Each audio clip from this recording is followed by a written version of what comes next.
శ్రీ గురువే నమః. గణపతి బప్పా మోర్యా.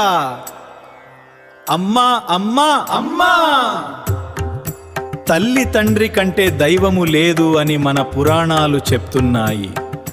గణపతికి కూడా తన తల్లి తండ్రి చుట్టూ తిరిగితేనే 3 లోకాల ప్రదక్షిణ ఫలితం వచ్చింది.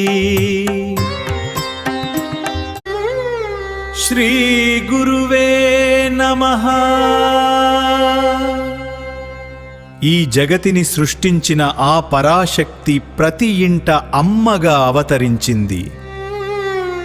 అమ్మ అంటే అక్షరం కాదు, అదొక అమృత కావ్యం.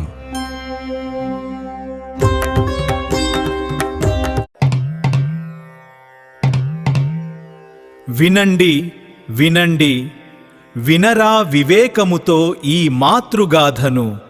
ఈరోజు మనందరికీ జన్మనిచ్చిన ఆ ప్రత్యక్ష దైవం, ఆ కరుణామయి అమ్మ కథ చెప్పుకుందాం.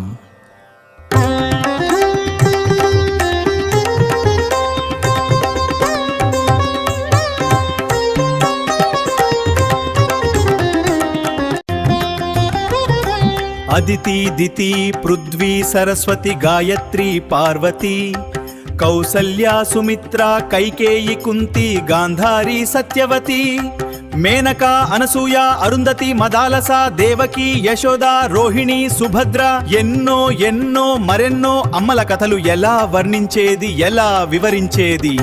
ఇది అమలగన్న అమ్మకు కూడా సాధ్యం కాని పని. వినండి వినండి, అమ్మ అంటే కేవలం ఒక పేరు కాదు, అదొక అపారమైన శక్తి. మనమాకలితో ఉన్నప్పుడు అన్నపూర్ణమ్మ, మనకు దెబ్బ తగిలినప్పుడు ఓదార్చే ధైర్యం, కంటికి రెప్పలా కాపాడే ఆ పరాశక్తి. అమ్మ ఎప్పుడు శాంతంగానే ఉంటుందా?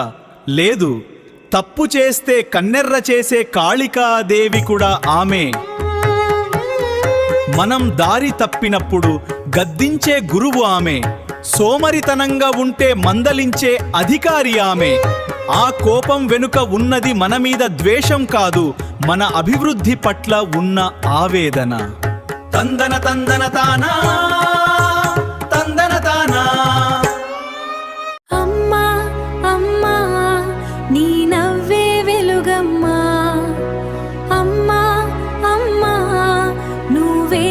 సంతోషమ్మా, నీ ప్రేమలోనే నేను ఎప్పుడు నవ్వాలమ్మా. నువ్వు నవ్వితే చాలమ్మా, నా ప్రపంచం పండుగమ్మా. నువ్వే మా ఇంటి ఆనందం. అమ్మా అమ్మా నువ్వు బాగుండాలమ్మా. అమ్మా అమ్మా నువ్వు నా ప్రాణమమ్మా. నీ నీడలోన నేను నిరంతరం ఉండాలమ్మా. నడక నేర్పిన నీ పాదం నాకు గుడితో సమానం. బువ్వ పెట్టిన నీ హస్తం నా జన్మకే వరం. నడక నేర్పిన నీ మాటలు నా ధైర్యానికి బలం. బువ్వ పెట్టిన నీ చేతులు నా హృదయానికి ఆనందం. నువ్వు నవ్వితే చాలమ్మా, నా ప్రపంచం పండుగమ్మా. నువ్వే మా ఇంటి ఆనందం.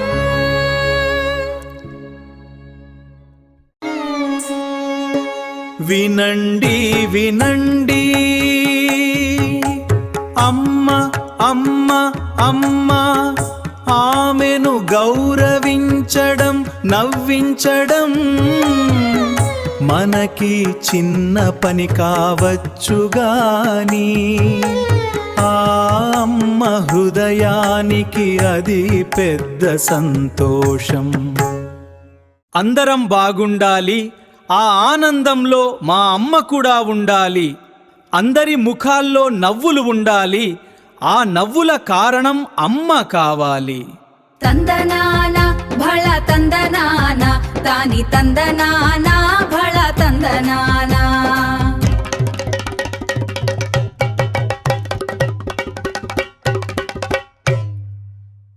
అమ్మ దీవెనలే మనకు రక్ష, అమ్మ ప్రేమే మన క్షయ పాత్ర. లోకా సమస్తా సుఖినో భవంతు. మాతృదేవో భవ పితృదేవో భవ, మాతృదేవో భవ పితృదేవో భవ. భళా భళా రే భళా.